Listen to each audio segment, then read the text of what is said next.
Today's episode is proudly sponsored by Pyxis Lab, the leading manufacturer of inline and handheld monitoring technology for fluorescent tracing chemicals. Pyxis has quickly become a trusted name in the water treatment industry, offering high-quality inline and offline analytical devices that measure key parameters. Pyxis believes that water professionals deserve better. That's why Pyxis endeavors to bring you the best when it comes to the tools you use to monitor your water treatment programs. Have an application? Pyxis has a solution. Go to scalinguph2o.com/Pyxis to find out more. Once again, that's scalinguph2o.com/Pyxis, Pyxis. Pyxis, because water professionals deserve better. Welcome to the Scaling Up H2O Podcast, the podcast where we scale up on knowledge so we don't scale up our systems. I'm Trace Blackmore, and we are celebrating, I always feel weird saying that, celebrating Legionella Awareness Month. But I guess anytime you can learn something new and you can do something with that, and moreover, if you can help somebody do something they weren't doing before because they have more knowledge, well, hey, that's something to celebrate. So I guess we can say that. We are celebrating Legionella Awareness Month all month, and normally this would be the last episode we would have in the month of August, but because of how the calendar is set up this year, we get one more week to push our Legionella and other waterborne pathogens knowledge. So it's a gift for everybody. How about that? Nation, I sure appreciate all the comments that I get, how people enjoy learning about Legionella. And I will say that August is always one of our most listened to months, and it is without a doubt our most shared months. We get more shares where people say, you need to listen to this podcast about this in the month of August over the last 4 years where we've been talking about Legionella than any other episodes. And that's pretty cool. That tells the team that we need to keep doing this. So we plan on doing that. I hope you are enjoying listening each and every week. I hope you've learned something new from each of our guests. I know we are not going to disappoint with today's returning guest. I'll give you a little teaser there, but I'm not going to tell you exactly who it is yet, just to keep you in suspense. But I will share with you that our team looks at different statistics to see, are we doing things correctly? Are people enjoying the content that we're putting out? Can we put the content out in a different way? And now more people are able to find it. So all these different things, my team does a great job of trying to figure out what is going on with the podcast and how can we improve it. Now, there's an interesting statistic. And when I talk to other podcasters, and there is a group of podcasters out there, there's a convention for podcasters out there. And I have a couple of friends that do some podcasts, and they are just amazed at the number of people that listen to this podcast on the Scaling Up H2O webpage. And I think that's awesome. And our numbers are normally pretty high. They're a lot higher for the podcast industry average. And that is fine. If you like going to the webpage, scalinguph2o.com, by all means, listen to this podcast there. But did you know that there are podcast players that might make your life a little bit easier? Now, whatever platform you are on, Apple, Android, it doesn't matter. There is a podcast platform out there that you will love. And my team does the best job that they can do to try to make sure we are on every single podcast platform. So if you find one out there that we are not on, let us know, and we will figure out how to get on that, because you have enough issues out there treating water and all the issues that come with that, all the things you have to solve. I don't want to add to your list, how do I listen to the Scaling Up H2O podcast? We want to make that as easy as possible. And again, if that's going to the webpage, by all means, you keep going to the webpage. However, if that is you listening to a podcast player, Apple normally has theirs built in, and then you can download some other ones. And then Android, you can choose whichever one you want to use. You can actually subscribe, and each and every week, once there is a new episode that is uploaded into the universe, you will get notified about it and you will have a brand new podcast waiting on you.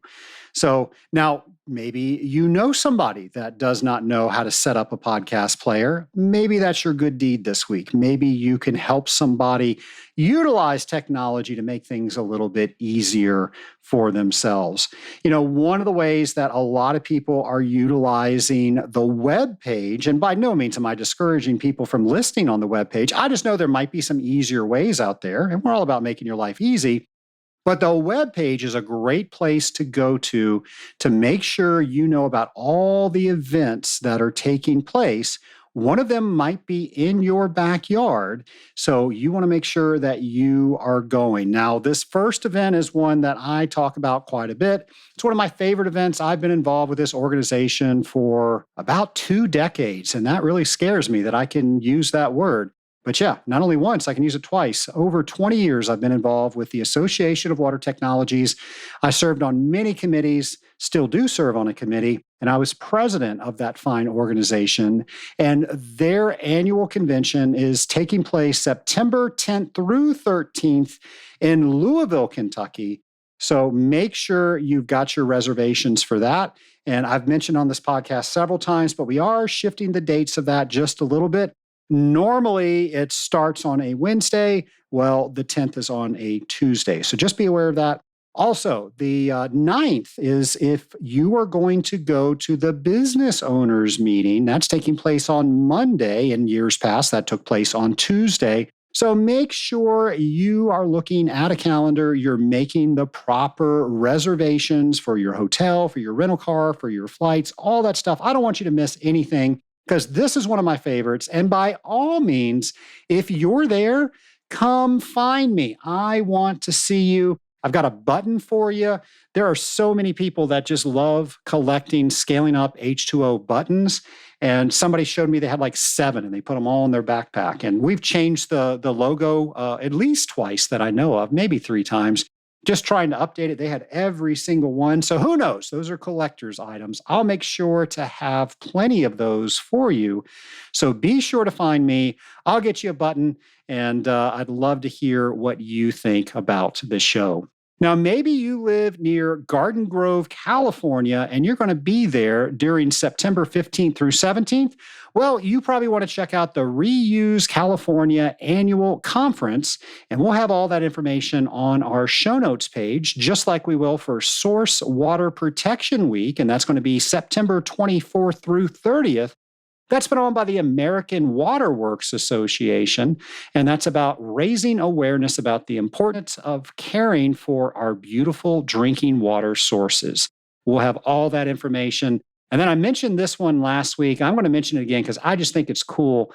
It's the Water AI Conference taking place in Los Angeles, California, September 18th through 19th. And it's all about how AI helps the water sector. We've had lots of conversations with our guests about how AI is helping us, how it continues to help shape the future path of industrial water treatment. So I think this is going to be a fantastic conference. So you want to check that one out. The last one I will mention is the International Water Conference. I love these guys. These guys are great. I was their keynote speaker last year, and I could not have had a better time. We've had several guests on the podcast that are members of the International Water Conference. And folks, one of the best conferences, one of my favorite conferences that I attend, some of the best technical papers that you will find out there, and you will just learn so much by attending. Well, you can do that November 3rd through 7th, and that's going to be in Las Vegas. So if you go there, make sure you are actually going to the conference. I remember we had an AWT conference in Vegas, and people were worried about people not going. I don't think that's the case. I think it's just a fun place to go. And you've got things to do in the evening if you would like, but please don't distract yourself from the learning experience.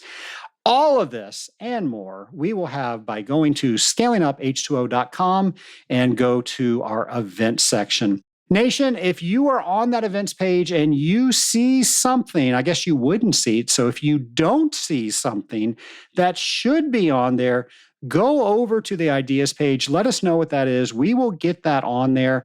And I, again, am just so amazed at the number of people that learn about what's going on in our industry from this podcast. So we want to make sure that we've got all the information that we can to make this an easy place for you to go to learn more. I've been talking each and every week about the fact that we have a Legionella resources page. So all of these things you can find by simply going to scalinguph2o.com and navigate to your heart's content. We've got so much content out there. And speaking of content, you are going to learn today. Here is our next interview. My lab partner today is returning guest, Dr. Alberto Comazzi of Sanipure. Alberto, welcome again to the Scaling Up H2O podcast. Thanks, Trace, for the third time. Number three. Thanks for having me back. So let's have some fun today on the podcast. Well, we are, and I feel weird saying this. I say we're celebrating Legionella Awareness Month. We don't really celebrate. We make people more aware of Legionella and other waterborne pathogens. So I don't know. Can I say Happy Legionella Awareness Month? I guess so. Yeah. All right, I just said it, so I guess we can do that. Let's just say Happy Legionella Awareness Month. I mean, Legionella is not a good thing, but it's a good thing to be aware of, we've been doing this for the last couple of years, and they're always our highest rated shows. And that always surprises me because, there's a lot of great information out there, but there's not a lot of really stunning, brand new information out there. But I think it just goes to show how much curiosity and how much people really don't know about Legionella and waterborne pathogens. I agree. Yeah. We work a lot with water treatment firms. And I think that in the last years, there's definitely more awareness about Legionella in general in the water treatment population. But I remember when I started my journey into water treatment, you would talk with firms or technicians and we're not talking about 20 years ago. We're talking about 5-6 years ago. A lot of people didn't even know what Legionella was, or they would think that Legionella was everywhere. And, there's not a way to get rid of Legionella, which of course is not true. So it's definitely encouraging to see on how many people are getting, interested in this field, which at the end of the day, you're literally protecting the public health. So it's definitely good to see this increased interest among water treaters, water firms, and in general, also facility people. Well, as you mentioned earlier, this is the third time you've been on the program. So the first time was episode 212, and then you came back and visited episode 321. And I've received on those episodes and also other Legionella episodes that's where a lot of the water treatment community is getting their information about Legionella. So we're going to lead them down that trail again today. And by the way, Nation, if you haven't checked out episode 212 or episode 321, definitely not a precursor to this episode, but very good episodes. And we've got an entire library of all the resources that people like Alberto have shared with us and all the different guests on Legionella. So if you're looking for a place, in addition to just listening to the podcast, but where can I find documents and information? Just go to scalinguph2o.com, go over to our Legionella page, and there is just a treasure trove of information there. So, and thank you for being one of the contributors to that. Absolutely. Thank you. I always have fun being on the podcast, so it's always great. So the last time you were here, it was August of 23. What have you been up to since? Just working hard. That's pretty much it. I always like to take a little break in Italy when, Christmas comes to see my family. And then, just working and trying to make things happen in the field, helping buildings and especially healthcare facilities when it comes to Legionella prevention or remediation. So that's pretty much it, helping people I work with and, trying to teach as much as I can about, Legionella and other waterborne pathogens as well. Everybody's always so concentrated on Legionella and Legionella only, but there are other microbes in the pipes that could be harmful for people. And, so that's pretty much it, Let me ask, you get a phone call from a water treatment company, a water treater. they've gotten your information maybe off of this podcast and they have a client and they had their first positive Legionella test and they've never experienced that before. They don't know what to do. They call you. What does that phone call go like? Well, it's usually is, what should we do? And the answer to that is, especially if it's a healthcare facilities should have a water management plan in place. So as part of the water management plan, there should be corrective actions to take when there is a Legionella positive. So I think that the easy answer to that question is, first of all, do you have a water management plan? Secondly, what the water management plan say to do in that specific case? And then, move from there.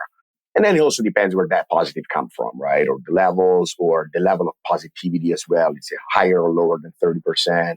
This positive coming from an occupied room where nobody was in there for 2 months, and then it's pretty obvious why that a positive, or it's a problem that you have pretty much everywhere in the building. I mean, there's definitely a different approach based on the problem, right? You shared with us at a previous Association of Water Technologies conference that over the past 2 decades that Legionnaire's disease has increased by almost 10 times. Why do you think that is? Yeah, it's correct. There's data published by the CDC that shows the increase in Legionella cases throughout the years. And, from 2000 up to 2018 or 19, I forget, the number of cases went up by 10 times. I don't think there is a unique answer to that. I think there are 2 primary factors to it. The first one is definitely, again, awareness of Legionella. So when somebody get admitted to the hospital, they now test for Legionella. Of course, if they have some, pneumonia, instead of just saying, well, he's got pneumonia, so let's treat the symptoms. So now people get tested more often. So there's definitely more testing. If we refer at testing, not the person that got sick, but just like Legionella testing, like Legionella water testing, there's definitely more testing there as well. Just because since 2017, the CMS, Center for Medicare and Medicaid Services, sent out a letter saying that all the healthcare facilities needed to implement a water management plan. As part of the water management plan, a facility might have to test for Legionella. So more testing, more positives, right?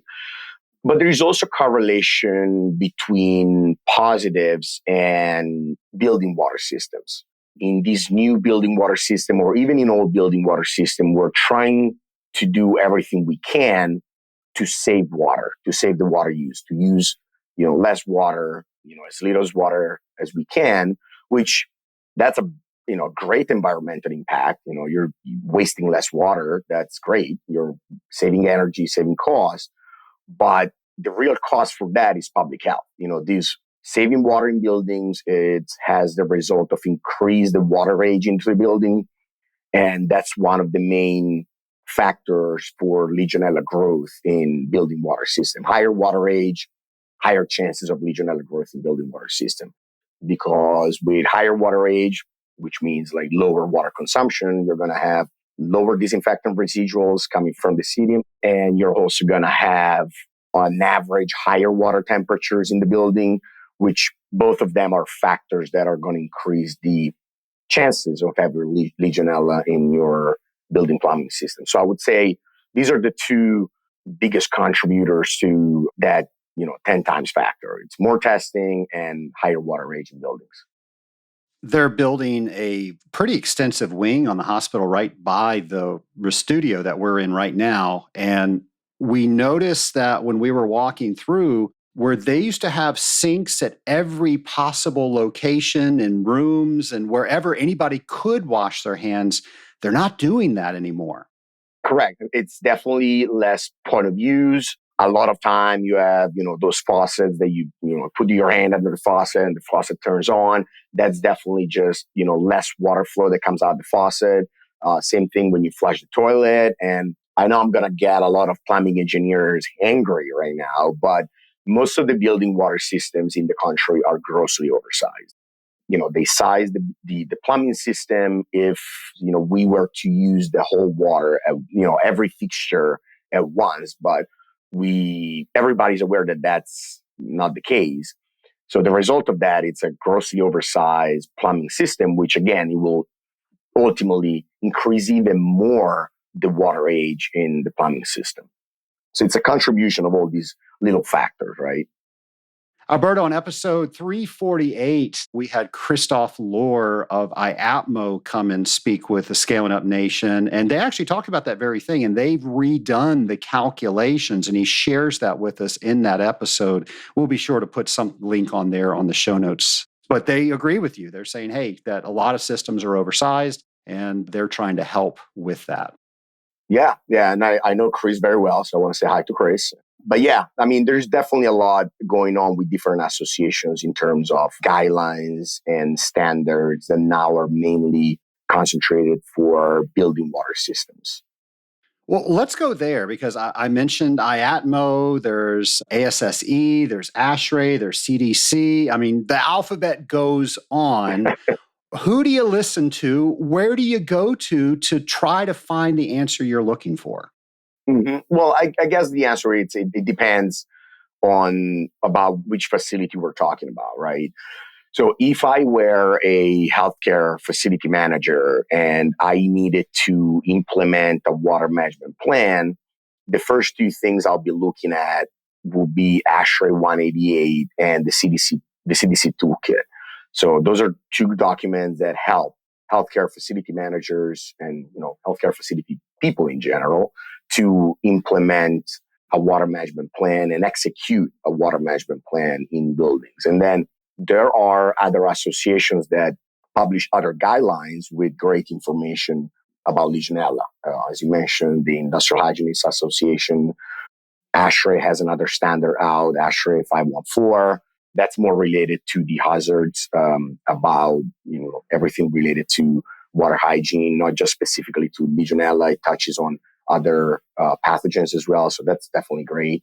And, it's great because there's a lot of talking. There's a lot going on for Legionella in those standards, but there are not a lot of standards out there that touch on different microbes. And then you mentioned ASSE. ASSE is now a certification that people can get. And that certification outlines the minimum quality standards for a person to become a water management expert. And so, in other words, that person will be able to write a water management plan after it's certified. That person is certified to ASSE 12080. I took my test 3 years ago. I have to retake it. It's a test that you take every 3 years. There are different associations that can provide classes that, people can apply and, take the class and then take the test. It's a very good tool for people regardless of your background. I think there is some great information in there, whether you're a water treater, a facility person, or a consultant. That's definitely a great class. I would highly suggest it. What advice do you have for someone listening that's currently writing water management plans but does not have that 12080 certification? I would say to get certified, because that not only gets you certified, but usually when you sit through those classes, there are a bunch of people sitting there with you with different experience. So it's great to hear about different experience from people with a different background than yours. You kind of hear the other side, especially when it comes to facility people. You can, hear from them the actual struggles that they go through when they have to implement plans and execute the plan. Because, that's the difficult part, right? Writing a water management plan, it's difficult, but you can also refer to a consultant that does it for you. They come in, they do a survey, but then you have to execute the plan and you have to document that you're executing the plan. And when you do that, you heavily rely on facility people that have 250,000 other things to do every day. So, you have to train these facility operators on doing their job and implementing the plans, which means controlling temperatures, flushing, controlling disinfectant residuals, and then document that. So that's definitely, a difficult part because a water management plan that it's sitting on a shelf, it doesn't do you any good, right? Yes, you do have a plan, but then if nobody implements the plan, then, it's kind of useless. I've actually heard it's worse to have a plan and then something happen and then it's proved that, hey, you've got this plan sitting on the shelf. You're not doing it. Correct. And, unfortunately, that happens more than what you think it would. And again, it's, a healthcare facility it's not just water for a healthcare facility. They have, again, a lot of things going on.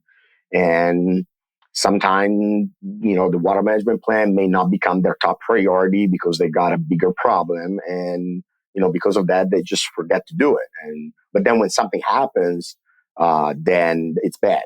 Like my message is always proactive is better than reactive, and it's cheaper than reactive. Absolutely. I remember you saying that before. So in water management plans, typically they just included a Legionella due diligence program. Are we seeing more and more due diligence against more waterborne pathogens in these plans? I guess it depends on the facility, and it depends if the facility had an issue with an infection case with another pathogen that then was linked to the water, then they might include that as well. As of now, I don't think it's common, but I think it will come. It's coming. It's definitely, because again, it's not just about Legionella. It started with Legionella because that's where a lot of healthcare resources were going when somebody was getting sick or there was an outbreak. But it's not Legionella. There are other pathogens out there that can come from the water, but then they can actually survive on surfaces that can infect people. That's a big difference between Legionella and other pathogens. That Legionella cannot survive on surfaces, has to survive in water environments, whereas other pathogens, just like Pseudomonas, they can live in the water, but they can also live on surfaces for some time. You mentioned one. What are some of the other waterborne pathogens that industrial water treaters should be familiar with? Pseudomonas, non-tuberculosis mycobacteria, and then I'm sure there are others that I want to save people the pain of hearing me saying the names because I'm sure I'm not going to say that right. But there are definitely other pathogens out there. I mean, the most common I would say that people may be reading about in papers or hearing about at conferences are definitely, mycobacteria and Pseudomonas. So the disinfection strategies that we're used to when it comes to Legionella remediation, are they the same with other waterborne pathogens? It depends. Well, it depends which pathogen you're targeting. With Legionella, you're targeting a pathogen that thrives in hot water. So again, there's not one size fits it all, but usually for Legionella remediation, treating just the hot water might be preferred. But again, it depends where you are in the country, right? I was working with a facility down in Arizona, and the incoming temperature of the water was 104 degrees. So it is technically cold water coming from the city, but it's not cold. It's warm enough that Legionella can survive, can actually grow. That's not, the majority of the cases, but it could happen. So it really depends where the facility is located. But again, for Legionella specifically, usually hot water treatment only is preferred. Other pathogens, just like Pseudomonas, they actually survive in cold water as well. They grow in cold water. So if that's the target, in that specific case, it might be better to treat the cold water system because that's where the bacteria is growing. There are other pathogens, non-tuberculosis mycobacteria, that are very resistant to disinfectants in general. So in that specific case, the level of disinfectants that we target to try to kill those pathogens, it might be higher than the ones that we are used for Legionella. But, we have the 4 ppm limit as our regulations under the Safe Drinking Water Act. So if we go above 4 ppm, we would have to go on water restrictions. And we all know how painful that is for a facility. I mean, you can do that for 1 or 2 times, but that's not an ongoing thing that you can implement. So the disinfectants, monochloramine, other disinfectants, chlorine, they can be able to remediate Pseudomonas. Non-tuberculosis mycobacteria, they're a little tougher. They need higher levels. So in that specific case, one of the options would be maybe install filters in the areas of the hospital where there are highly immunocompromised people. So that, will put a last barrier between the exposure, which is water, and the person in the room who is highly immunocompromised. Just this past weekend, there was an article in the Atlanta Journal-Constitution. Yes, I still get the newspaper. And they were talking about this lady that she uses a neti pot, and she used tap water in it. And I can't remember the term they gave it, but an amoeba actually infected her brain. And they were saying, hey, never use tap water in a neti pot. So I wanted to ask you, one, what was that term, and what's going on there? I don't know that term, but I've heard the story, and unfortunately, it's not the first time that I heard the story. It's very rare that happens, but there is this amoeba that can attack people's brain, and of course, the damage is irreversible. So I've heard that before. Unfortunately, it's crazy. So with that, we all turn on the tap water. We're expecting certain things from the municipality. What's happening at the municipal water plant? And then what's happening along the line? And then when it gets to maybe our customer site, how does the responsibility change? Well, the water purveyor is responsible to supply water to the distribution system that meets regulatory standards. They get the water from, reservoir. They pre-treat the water.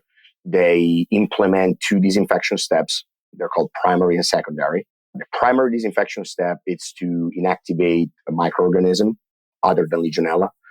The secondary disinfection step, which is the one that it's being implemented before the water leaves the plant, it's the one that it's done to try to provide a residual throughout the distribution system. And when I mean the distribution system, I mean, the big pipes that carry the water from the treatment plant down to the buildings. That could be healthcare facilities, houses, commercial buildings, any kind of building you can think about. There is not an enforceable limit for Legionella in drinking water when the public water supply is supplying the water to the distribution system. They have to test for different microorganisms, but they don't have to test for Legionella. So they're not responsible for any Legionella case that happen in building. Once that water passes the backflow preventer, now it becomes the building responsibility. So it becomes the building owner, the building manager responsibility. And that's why Legionella is a big deal at a building level, because building owners and managers are the one responsible for the safety of the occupants in the building. So if somebody gets sick, they're responsible for it. Plus, a distribution system is not a good environment for Legionella to grow. We have very big pipe. We have cold water. So in these big pipes, we do have biofilm, but the ratio between the volume and the surface, it's different than the one that we have in buildings. Because in buildings, as soon as the water gets into a building, it splits into a bazillion different small pipes that go everywhere. We do have cooling towers in the building. We have hot water systems that, of course, we don't have that in a distribution system, right? And those are, key areas for the growth of Legionella. Those are the best areas for Legionella to grow. So that's why it's a big deal in building, and it's not a problem in municipal water treatment plants and distribution system because of liability and because of likelihood to get infected and because of exposure. People use water in buildings. People don't use water in the distribution systems. Not too long ago, you did several case studies on monochloramine. One, I want to ask you about those case studies, but before we do you mind explaining that mechanism? Absolutely. Yeah. So monochloramine is one of the 3 EPA listed disinfectant, along with chlorine and chlorine dioxide. Monochloramine is being used already by public water utilities. So, for example, right here in Philadelphia at my house, I get water with monochloramine in the tap water. Down in Florida, there are a lot of municipalities that use monochloramine. California, and we can sit here and go on and on for the whole day. But there is a survey on the EPA website that actually tells you how many people get water with monochloramine from the public water supply. The reason why public water utilities switch from chlorine to monochloramine, it's because monochloramine is less reactive than chlorine. And because it's less reactive, it doesn't react with organic products, organic molecules that are commonly found in water, and they don't produce other molecules that are called disinfection byproducts that are regulated contaminants. Chlorine is much more reactive than monochloramine, so it has a higher tendency to react with these molecules and to produce, these disinfection byproducts that are trialomethanes and haloacetic acids. Monochloramine is more stable. And the question is, why, if I have to oxidize something, if I have to kill a microorganism by oxidizing that microorganism, why would I use something that is more stable? It doesn't make any sense, right? I want to use something that it's really oxidant and will kill the microorganism in a fraction of a second. That is not entirely true in building water system. If we think about a building plumbing system, again, we have to think about all these little pipes that go everywhere, warm pipes, stagnant areas, so areas with very low use, especially in healthcare facility, especially right now after COVID. The water usage in buildings just went down dramatically. And there's more biofilm, there's more oxidant demand in the building, there's warmer temperatures. So we kind of want a disinfectant that it's able to reach all these areas where the temperature is higher, where the water age is higher, where the oxidant demand is higher. So what really matters in building, it's not the ability of killing a microorganism in a fraction of a second versus 30 seconds. What really matters in buildings is the ability of achieving an overall greater exposure between the molecule and the microorganism itself. If I'm feeding something that is really oxidant, it's going to be harder for that molecule to go from point A to point B, especially if point A and point B are very far away. If we have something that is more stable, we are more likely to see that molecule at point A where we feed it, and then at point B where we test it. And when I say point B when we test it, it could be a shower, it could be a sink, it could be a water fountain, right? Just to give you like a little bit, like a real life example, there was a paper published by AWWA a while ago where they just ran some random Legionella testing in the San Francisco Bay Area. I don't remember how many buildings. I think it was 53 or 54 buildings. They went out and and it wasn't just healthcare facility. It was a bunch of different buildings, commercial buildings. So they went out and they tested these 53 or 54 buildings on the hot water system, and they just tested the Legionella levels in those buildings. And while the city was just using chlorine as a secondary disinfectant, so the water coming in from the city had chlorine in it. Turns out that 60% of those buildings were colonized by Legionella. So that was just a statistical data in the San Francisco Bay Area. 60% of the buildings colonized with Legionella. San Francisco then decided to switch from chlorine to monochloramine in the water coming in from the city. Again, there was nothing being implemented in the building itself. It was just a change in water disinfectant coming in from the city. So there was no supplemental disinfection being applied in buildings. There was no aggressive flushing. There was no hyperchlorination. They went back after a few months, retested the same buildings, and the rate of positivity went from 60% down to 3 or 4%. Again, and that was just a change in the water disinfectant coming from the city. So that tells you that the effect of monochloramine on Legionella, well, first of all, it works.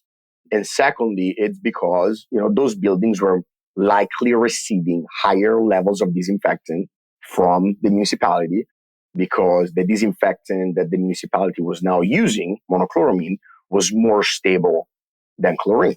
And because of that, there was an overall greater exposure between the little Legionella microbe and the monochloramine molecule that was at that point capable of killing the microorganism. An example that I always give to people, I always reference to this paper, but bottom line is, you can have the best molecule in the world, right? Maybe 20 years from now, there's going to be a molecule that is the perfect molecule in the world, and there's no unintended consequences. It's great, it's perfect. But if there is no exposure between the molecule and the actual microbe, the molecule cannot do its job. You talk about stability. So there's chlorine, and we can measure that with a halogen test. We can measure monochloramine in the same way, but how do we compare stability? Well, you can compare stability as, if I were in a lab, which I miss a lot from when I was in college, I could, take a beaker or, a flask and just put a 2.5 parts per million solution of chlorine and a 2.5 parts per million solution of monochloramine in those two separated flasks, expose those two flasks to the same conditions, and then measure the concentration of the disinfectant every hour. And, you would see that the concentration of chlorine will drop much faster than the concentration of monochloramine. Of course, if the two flasks are exposed to the same conditions. But another number that it's more familiar for water treatment people is ORP, oxidation reduction potential. Monochloramine has a much lower ORP than chlorine and also chlorine dioxide. So has a much lower tendency to oxidize other species in water, which makes it a more stable molecule. If we're looking at typical ORP values of chlorine, again, it depends on the water quality. So there's not a unique number that you can correlate between, 2 parts per million of chlorine, it's going to be these many millivolts for ORP. Like there's not that kind of direct correlation. But there's definitely a window and a range you can play with. If we're looking at chlorine, we're definitely looking at values that are above 600 millivolts, 650, 700 millivolts based on the level of chlorine. Typical level of monochloramine for drinking water in building water system for Legionella remediation are, between 2 and 3 parts per million, 1.5, 3 parts per million. And that corresponds to an ORP between 4 and 500 millivolts. Whereas with the same concentration of chlorine, the ORP will be through the roof. So that gives you an idea on how much more stable the molecule is. When the chlorine gets really high in drinking water, you can smell it, you can taste it. What about monochloramine? Well, when municipalities change from chlorine to monochloramine, people will notice different taste and smell of the water. Just because monochloramine doesn't taste like chlorine, it doesn't smell like chlorine. It actually doesn't taste like anything. It doesn't taste like nothing, and it doesn't smell. So people usually notice a reduction of the chlorine smell. It's definitely not as smelly as chlorine. If you're trying to take a shower and there is 3 parts per million of chlorine in the water coming out of the shower, that will bother the majority of the users. But if there is 2.5, 3 parts per millions of monochloramine, they will likely not even notice that. So long-term effects when it comes to sustainability, we talked earlier about low flow faucets and trying to minimize in yesteryear how much water was going through a building. So people are trying to conserve water. We're now learning that, okay, maybe that's not the best thing to do in a water management plan. So we have to balance that. But now that we're adding additional disinfectant, maybe at the building, what do we need to consider as far as environmental impact and also equipment impact? Well, the environmental impact is, you want to kill Legionella, you want to kill other pathogens, but at the same time, you don't want to tear down the building plumbing system, right? Because otherwise, everybody would just feed 10,000 parts per million of chlorine and be done with it. But we can't do that because of the damage that we will get into, for the plumbing system. So I think what you want to consider when installing the system, there is definitely a corrosion impact. You want to avoid high levels of disinfectants that are known to be corrosive to metallic components or plumbing components, especially if the water that you're getting from the city is already, corrosive. So that's definitely an impact that you wanna consider. And overall, also impact on water quality. Yes, I'm killing Legionella. Yes, I'm not increasing the corrosion rates, but am I increasing other harmful molecules that could be in the water if I'm using that disinfectant? So, it's good for, when you do all the steps to evaluate the disinfectant against the pathogens, you want to evaluate that in the lab. And I'm stealing this from Janet Style, by the way. So if Janet is listening to these, I assure you she is. Yeah. So, it's always, you want to measure it. You want to measure efficacy in building, in the lab.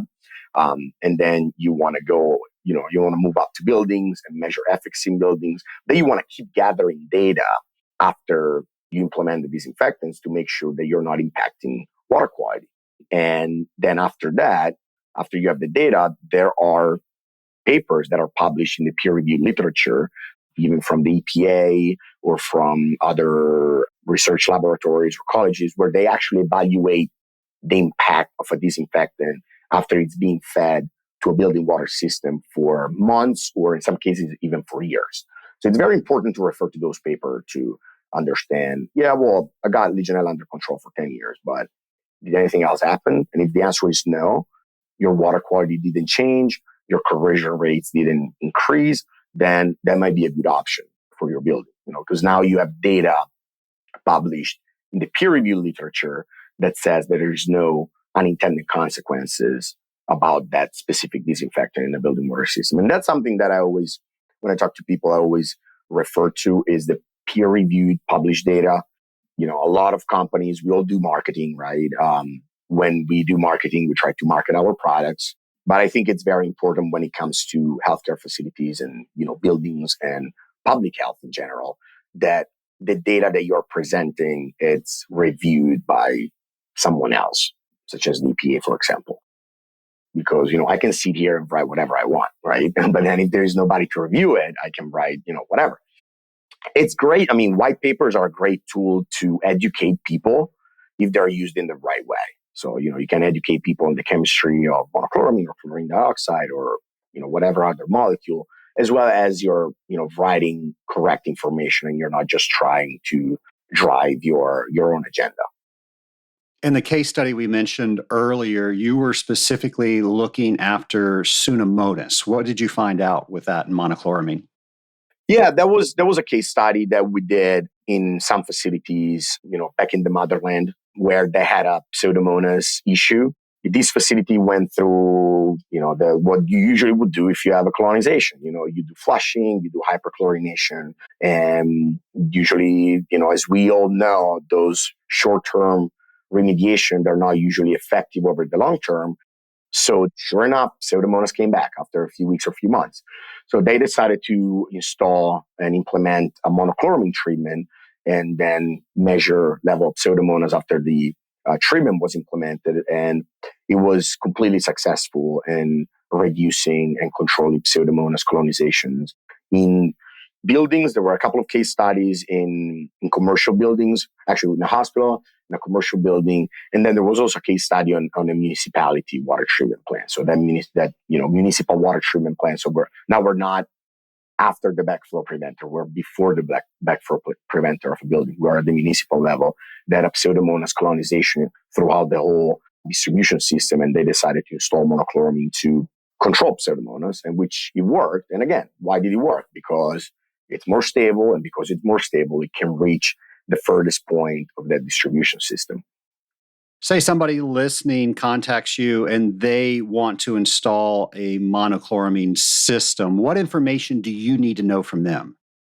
Well, I mean, it's usually the water consumption of a building, which that's true for any kind of disinfectant you're installing, right? I mean, you want to know how much water they use because you need to know how much precursors they're going to need every month. Based on that, on the water usage and on the peak flow rates, you can calculate peak flow rates. You're going to size your equipment, bigger buildings, bigger equipment, because the peak flow rates are higher. You definitely want to know the type of building. You want to know if we're treating a little nursing home, a big hospital, or a big casino, just because the water consumption profile in those buildings changes. In casinos, you have a lot of people taking showers in the morning and at night. In a little nursing home, the water consumption is very, it's pretty low throughout the whole day. And you want to know what is the goal of the supplemental disinfection system. Like, are we trying to kill Legionella, or are we trying to kill different microorganisms? So those are the key questions you want to ask. And then, the hard part is the way you implement it. You have to implement a system. You have to implement, a disinfection technology that will work in a building water system. So that is where water treatment people have to be good at. And that's where, AWT people are great at, because they're always in buildings. So they're always familiar with the building water system. And, sometimes you even know more about the building water system than the engineers in the building itself.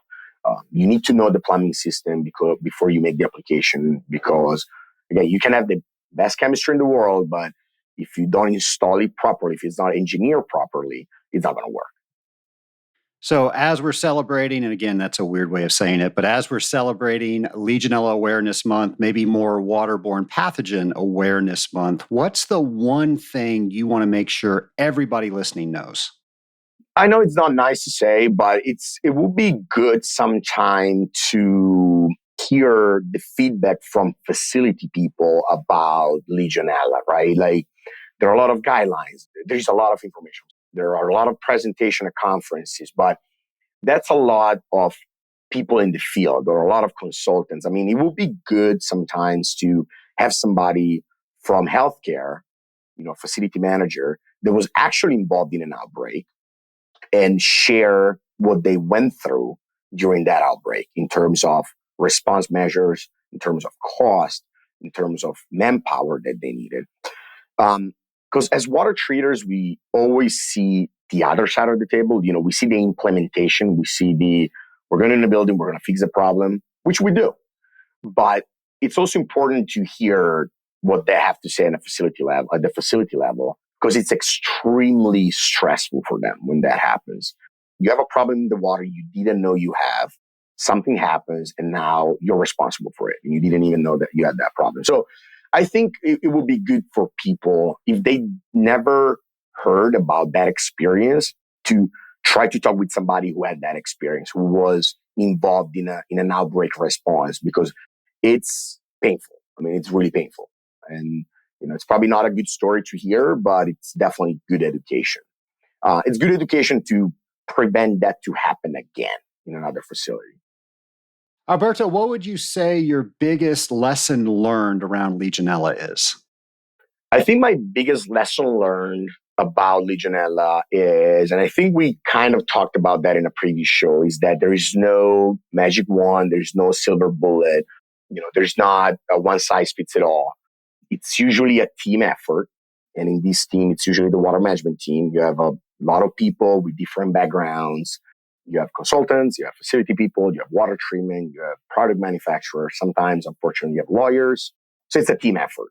So my message when I work with facilities and you install a supplemental disinfection system is always, hey, this is not a piece of equipment that you put on the wall and you forget about it. Everybody's got to do their due diligence to make this work. Because if the system works, then you need somebody in the building to perform some sort of flushing, to measure disinfectant levels and make sure you have disinfectant in the building. You need somebody to report that, to make sure that they are, we were talking about that at the beginning, make sure that the plan is implemented. So that's my biggest lesson. That's the biggest lesson I learned about Legionella. It's a teamwork that it's in place when a system is installed in the building. It's not just it's not a one size fits it all. You need everybody to do their homework. Well, you're helping us all learn lessons around Legionella and other waterborne pathogens. Third time being here. So that means you're on round 3 of the lightning round. So are you ready? Let's go. Let's do it. Triple point value here. All right, let's do it. Hopefully I'm ready. All right, Alberto, if you were on a desert island, what 3 items would you want with you? Oh, damn, this is a hard one. I told you, we're level 3, buddy. Because if I bring my laptop or phone, actually, no, you know what? I'm not going to bring my phone, so I'm not going to get any work phone calls anymore. I'm going to relax on my island. So I'm going to bring a bathing suit. I'm going to bring a grill so I can go fishing with a fishing rod and I can cook the fish that I caught.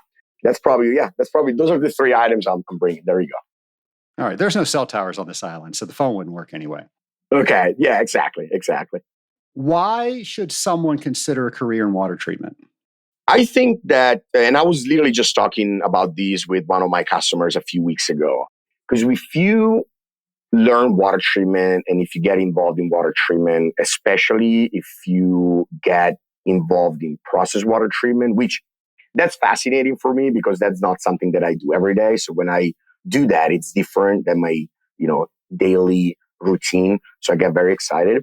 If you get involved in process water treatment, you see a lot of different manufacturing process. So you see how things are done, things that people would not know how they work or how they're done. You can learn a lot on how things that we use every day are, created.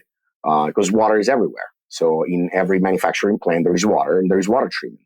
So I think that's the cool thing about water treatment. It's learning things other than water. And the other thing that I really like about water treatment, and I would suggest people to get involved in the water treatment, is it's a work that takes different skills. So that kind of differentiates you from other people with chemistry background or with mechanical engineering background. When you work in water treatment, you have to be good in chemistry, water chemistry. You have to be good in engineering because you have to understand the plumbing system that you have never seen before in a very quick time. There is a lot of, customer time.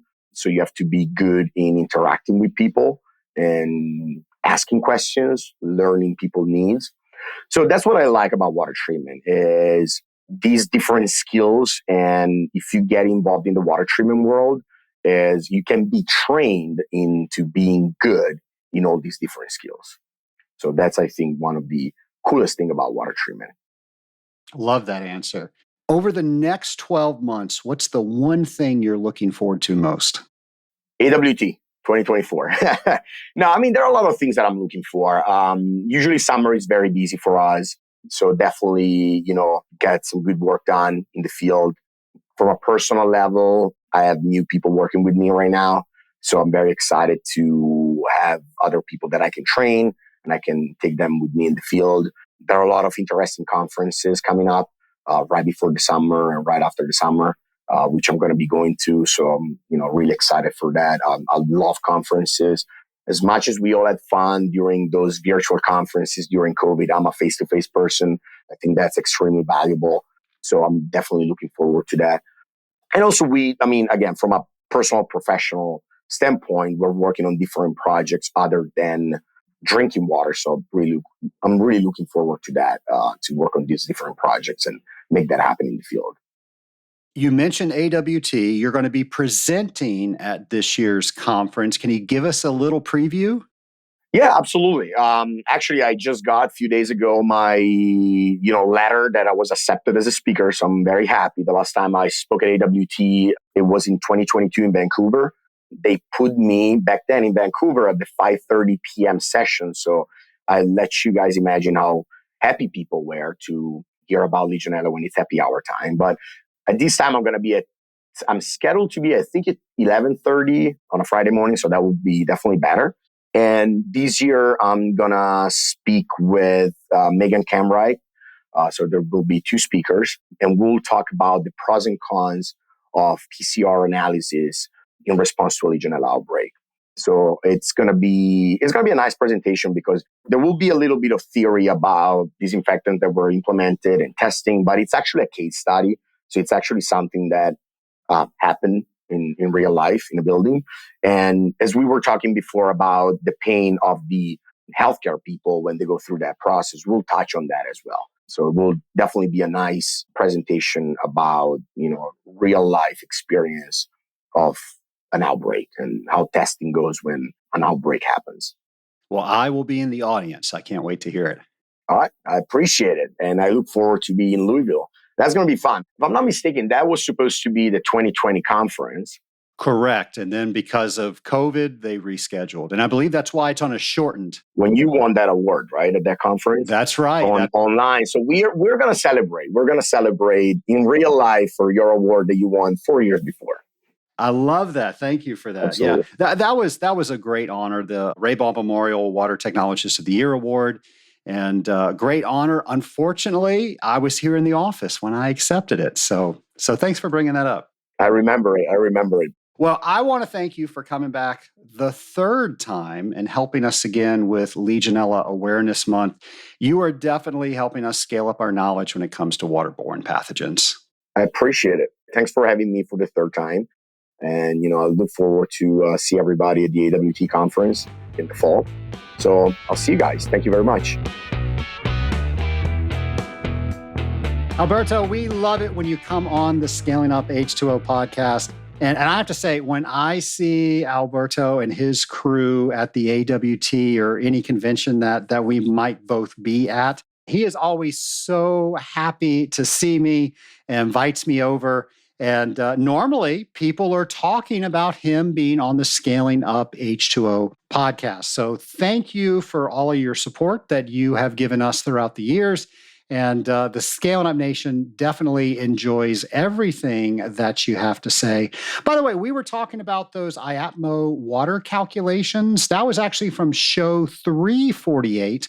So if you want to bone up on that, we will have all of that information for you on that show notes for 348. And by all means, listen to the podcast again.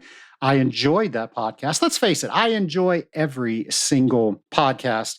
When I first started doing this, I had no idea how many people I would meet, how many people I would learn from, but then also how many people would be affected in some ways. And that is just so incredibly humbling that somebody that I've never met before comes up and says, "Hey, can I shake your hand? Thank you so much for this podcast. I was thinking about getting out of this industry, and you told me I wasn't doing it right. And I started challenging you, doing some of the things you say on the podcast. And now I love this industry." I've heard that story so many times. And I have to say, that is such a reason to have a podcast like this. So I love stories like that. I've also heard people saying, Trace, I don't agree with your opinion on this episode. And that's cool too. Water treaters all have their opinions about everything, but we're talking about it. And I love that we have a community through this podcast where we can talk about things like that. And of course, we call our community the Scaling Up Nation. I love that we have the Scaling Up Nation. Well, James McDonald, friend to the Scaling Up Nation, member of the Scaling Up Nation, he comes by each and every week to talk about what we can learn with a brand new Drop by Drop with James.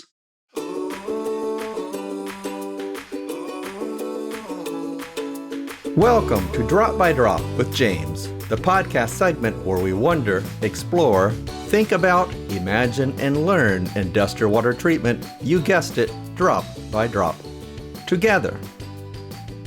In today's episode, I have a challenge for you. Challenge accepted. Today's challenge is test boiler sulfite both immediately after sampling and again an hour later on the same open sample. Is there a difference? Why is there a difference? What would be the impact of waiting till later to run the sulfite test versus running it immediately? How might your recommendations be different? Could the way you run your test impact your results, such as how much you agitate the sample? I'm James McDonald, and I want to encourage you to be like water by forming bonds with those around you, dissolving new knowledge, and making worthy ripples, drop by drop. James, thank you for that. Nation, thank you for listening to today's episode. Thank you for sharing this episode with somebody you think needs to hear it. And thank you for maybe teaching somebody that there is a podcast player that might make their life a little bit easier. Nation, for all that you do, I want to thank you. And I hope that we meet right here next week when I have a brand new episode for you. And that will be the final episode of Legionella Awareness Month. Have a great week, folks.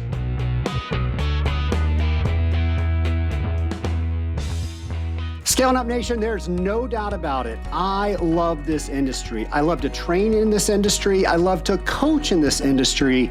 And one of my favorite things is when I hear people receive their Certified Water Technologist examination. Well, I want to put all of those things together and offer you an opportunity to build your confidence so you can take the CWT examination. Go to scalinguph2o.com/CWT prep and see the course that we have created to help build you confidence so you can sign up and take your CWT examination. Once again, that's scalinguph2o.com/CWT prep.